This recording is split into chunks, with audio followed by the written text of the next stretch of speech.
yang harus kita perhatikan.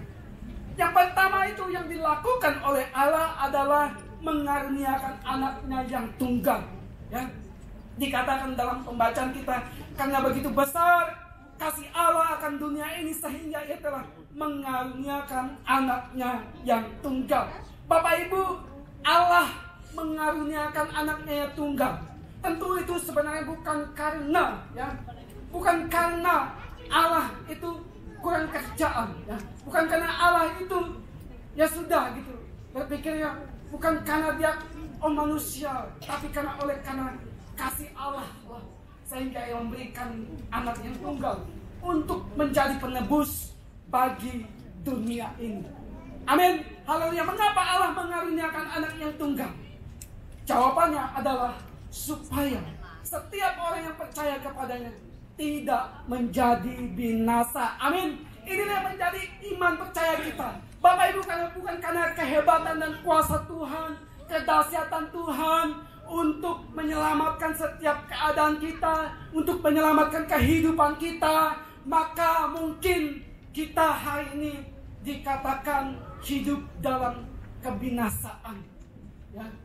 Oleh karena kasih Allah dan kemurahannya, oleh karena Tuhan Allah sudah mengaruniakan anaknya, mengaruniakan Yesus kepada kita, supaya kita diselamatkan. Amin, haleluya. Dalam hal percaya, ya, Bapak Ibu, perlu di sini kita harus taat. Lalu juga kita harus setia, ya. Lalu juga kita harus mengalami pengujian dari Tuhan. Ya. Mungkin ini yang penting juga bagi kita sebagai perlindungan kita sebagai orang percaya kepada Tuhan. Ya, karunia itu diberikan bukan karena Allah atau Yesus memilih dari golongan mana. Ya. Karunia itu diberikan bukan karena kehebatan seseorang, bukan kehebatan manusia, ya. Bukan karena kepintaran manusia, bukan karena juga kegagahan manusia, ya. Tapi itu diberikan dan diterima oleh semua orang, ya. Semua orang, siapapun juga, ya. Dan orang-orang percaya, kita orang-orang percaya, kita menerima karunia itu, yaitu karunia daripada Allah Bapa di surga Yesus, hingga kita diselamatkan melalui kehidupan yang kita lewati. Yesus datang ke dunia, Dia lahir di tempat yang sangat sederhana, ya.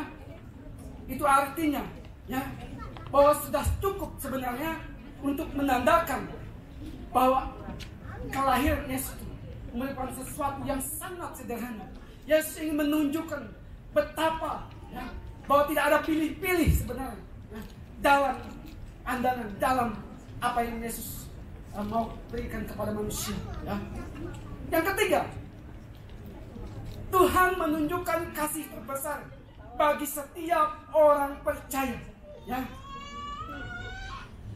Mengapa Allah mengaruniakan anak yang tunggal? Yang ketiga, Tuhan menunjukkan kasih terbesar bagi setiap orang percaya, ya. Kalau bukan karena kasih terbesar itu yang diberikan kepada manusia, ya, mungkin hari ini manusia kita tidak bisa menikmati hari-hari kita.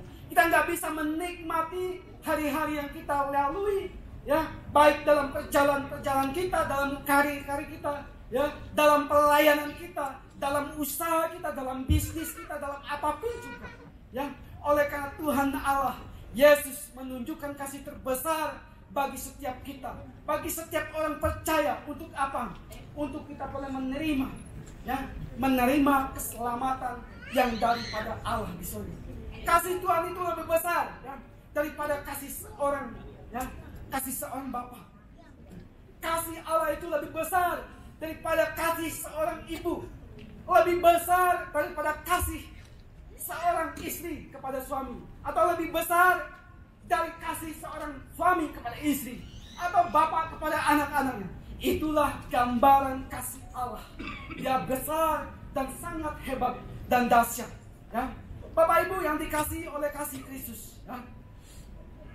Yang keempat, Tuhan adalah pribadi terbesar yang mengasihi dunia, ya. Dia pribadi satu-satunya yang tidak dapat dibantah, yang tidak dapat ditandingi, bahwa dia adalah satu-satunya pribadi yang terbesar, pribadi yang mengasihi dunia, ya, sehingga tidak ada satupun, seorang pun, atau raja-raja pun, dimanapun orang-orang hebat dikatakan, ya, tidak ada satupun yang dapat menandingi daripada pribadi kasih Allah yang terbesar itu. Tidak ada seorang pun yang dapat menggantikan peranan Allah dalam mengasihi dunia. Amin. Yang kelima, mengapa Allah mengaruniakan anaknya yang tunggal? Supaya setiap orang yang percaya beroleh hidup yang kekal. Amin. Supaya setiap orang percaya beroleh hidup yang kekal. Apa itu hidup kekal? Hidup kekal adalah hidup di dalam kasih Tuhan. Amin. Hidup kekal adalah hidup melakukan kebenarannya. Hidup kekal adalah hidup dalam kebenaran firman Allah. Amin. Oleh sebab itu Bapak Ibu, kapan kita menerima hidup kekal itu? Nanti apakah kemudian menunggu kita sudah mungkin kita nggak ada lagi? Kapan kita menerima hidup yang kekal itu?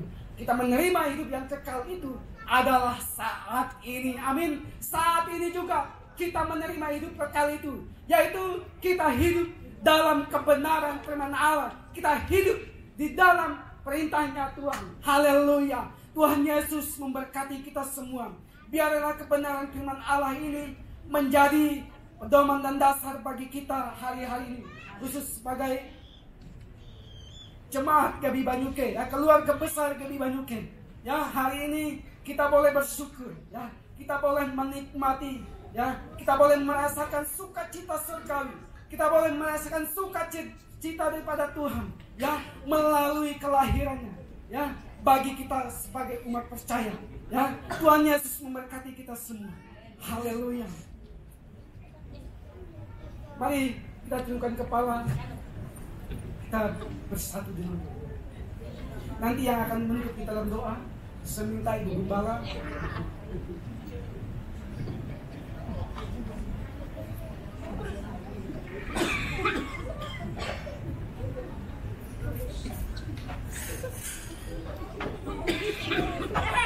Terima kasih hambanya. Firman yang luar biasa mengajar kita pada malam hari ini adalah kita boleh berbangga, kita boleh bersyukur karena kita menerima Yesus sebagai Tuhan dan Juru Selamat hidup kita. Itu menjadi satu kemenangan, suatu harga yang begitu besar buat kita.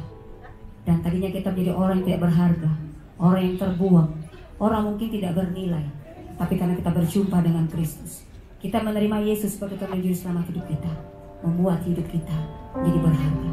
Dan keselamatan yang kekal boleh diperoleh buat setiap orang percaya. Amin. Bapak Ibu dikasih Tuhan, mari pada malam hari ini kita bersama-sama mengucapkan syukur kita di hadapan Tuhan. Mari kita bangkit berdiri. Haleluya. Haleluya. Terima kasih Tuhan, Engkau begitu besar. Kasih-Mu begitu melimpah atas setiap kami. Betapa besar kasih-Mu Allahku, sehingga kita berikan syukur Tuhan. Di Bapak Ibu yang belum sama sekali mengundang Yesus masuk ke dalam setiap hati, pada hari ini adalah kesempatan yang besar, kesempatan yang luar biasa buat setiap kita. Kami boleh beroleh kehidupan yang kekal. Mari di tempat ini Bapak Ibu saudara. Bapa mengasihi setiap kita. Bapa mencintai setiap kita.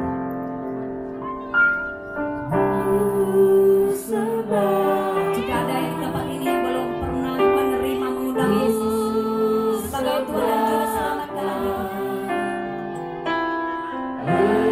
Bapak Ibu mengangkat tangan semuanya, dan kami akan berdoa buat Bapak Ibu saudara. Bagi Bapak Ibu saudara yang belum pernah mengundang Yesus masuk ke dalam hati Bapak Ibu saudara,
Secara pribadi kita berdoa.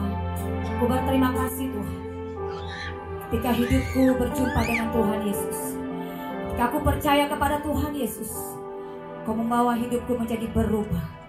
Kau membawa hidupku di dalam pertobatan. Dosaku diampuni. Dan aku boleh beroleh hidup yang kekal. Bila buah-buah pertobatan yang ada dalam setiap kami boleh berikan kepada Tuhan. Dan kami boleh selalu menyenangkan hati Tuhan. Dan hidup kami hanya untuk kemuliaan nama Tuhan. Seluruh umat Allah pada malam hari ini, kami berterima kasih buat anugerah keselamatan yang kami terima. Di dalam nama Bapa, Putra dan Roh Kudus, kami mengucap syukur buat keselamatan anugerah yang kami terima. Kami berdoa dan kami mengucap syukur. Semua kita percaya bersama, katakan amin. Puji Tuhan. Silakan dulu Bapak Ibu Saudara. Terima kasih Bu Gembala. Mungkin Bu Gembala bisa mengambil posisi. Kita akan masuk di dalam perayaan penyalaan lilin Bapak Ibu Saudara.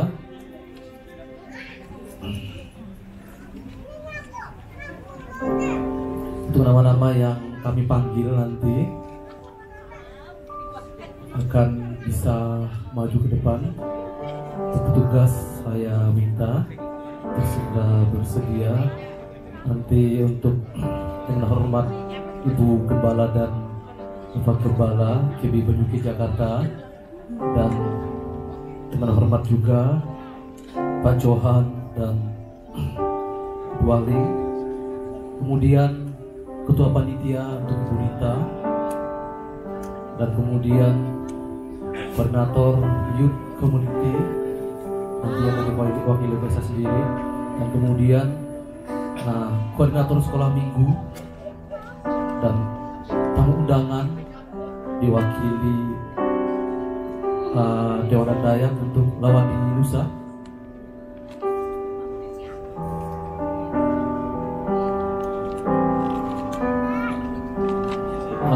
Dan kemudian dengan hormat juga untuk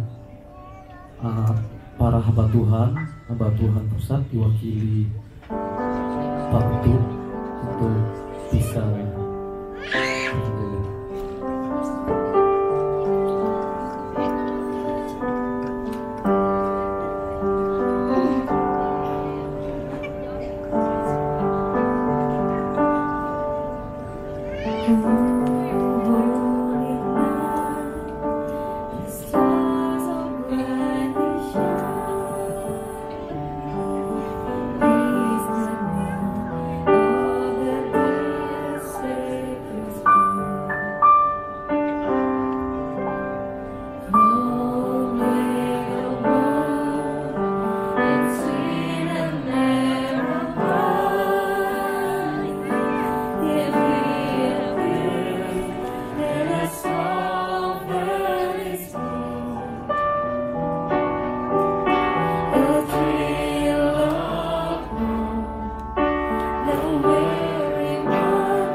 mungkin